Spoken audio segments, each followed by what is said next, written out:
Every journey leads home even if you take a data through the Galaxy Space Tale, a 2.5-dimensional game about a dog who gets on a space journey and visits impossible planets where lots of dangers and challenges await, but are the challenges worth getting through. In the review I discuss basic aspects of the game and how it's experienced on the Nintendo Switch.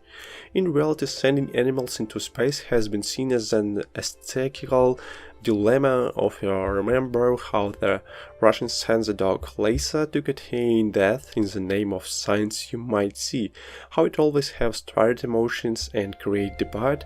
In this game the questions is raised again. You play as a dog named Bia. She is sent into space for an unexplained reasons. Now you have to follow her adventures and see if she manages to get home again. I am not going to spoil what happens, but the journey revolves around the exploration of different planets and encounters with the most unlikely creatures. To be clear, this is not a 2 or 3-dimensional game, but rather something in between a 2.5-dimensional game. This basically means the use of parallax scrolling to get an experience of depth. You see several images at the same time. They move slowly or quickly depending on the positions of the layer. It's like a pseudo 3-dimensional effect, because what's really happening here is that the game is basically a 2D platformer, but the backgrounds can give a feeling of a 3-dimensional world. In this game, however, you find the effects somewhat messy. The developers have really gone all in and pushed lots of layers on top of each other. If I counted correctly, I get it to 9 layers.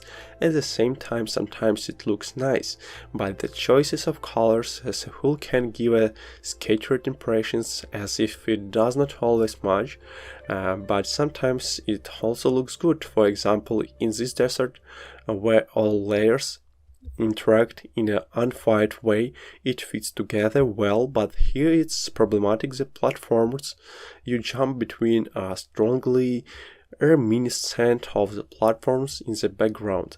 Thus, they are purely as a graphic effect. It can be perceived as disturbing that you mix up what is in the foreground compared to the background.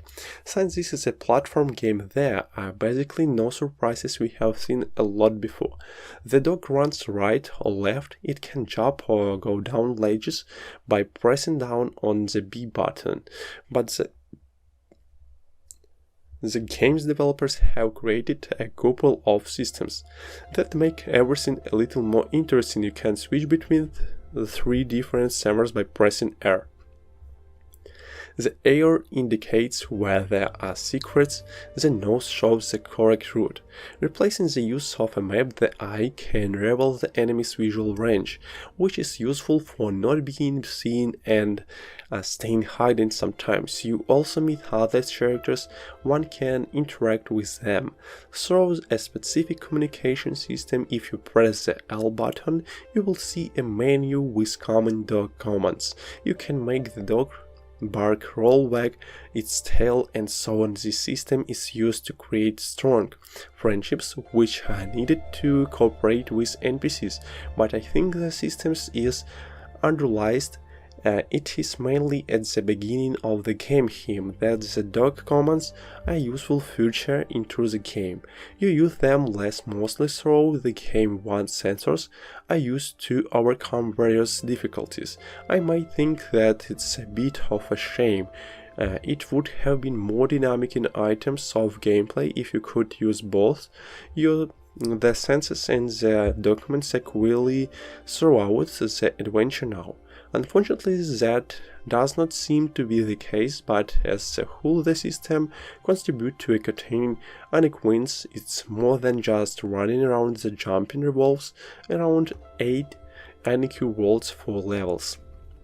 If you will, each world has its own NQ challenges and quirks. In this world, one must avoid being discovered by a huge pig. If it smells the dog, it will bite. Here you have to alternate between being a young dog, a major dog, and an old dog depending on the age of the dog. You experience different characteristics, both positive and negative, but the dog's age plays a role in how a puzzle should be solved.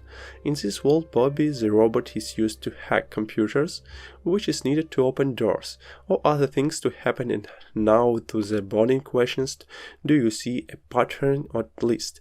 I don't think this is good in my opinion. Above all of the differences of what contribute to unpredictability, you rarely found out in advance how a task is to be solved, and you also have no experience from previous levels, but puzzles are noticeably different, so you are constantly challenged to learn how the dog works at the moment, which skills are available, and how they should be used.